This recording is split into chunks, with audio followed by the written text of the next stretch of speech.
watoto tunaowalea leo ndio kesho tunawategemea tuwaachie nchi. Je, tunawaachia watu wa aina gani? Je, thinking yao capacity inahimili kweli kuichukua nchi kwamba ndio wanaenda kuwa wasimamizi wakuu? DSM Ustawi Digital, jamii yenye ustawi, furaha yetu. Eji ya miaka 20 bado ina sheki.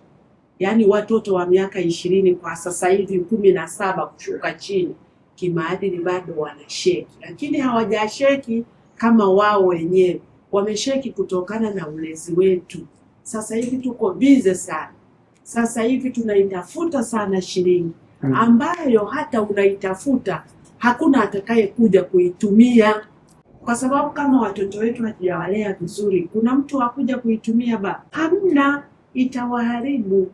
Yaani mazingira tunayowalea watoto ndivyo ukuzi wa akili unavyokuwa affected.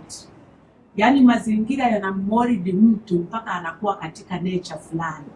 Hata katika ile kufikiri kwa mtoto tunakudumaza kutokana na mazingira anayolelewa. Ndio maana unakuta watoto wengine sio kwamba hawana akili, ni kutokana na mazingira aliyokulia anaonekana kama hana akili. Kwa hiyo tunaweza tukajikuta tunapoteza resource kubwa ya watoto ambao wangeweza kuisaidia nchi yetu kwa baadaye. Hichi kitu mnachokifanya ni kizuri na ni kikubwa sana. DSM Ustawi Digital, jamii yenye ustawi, furaha yetu.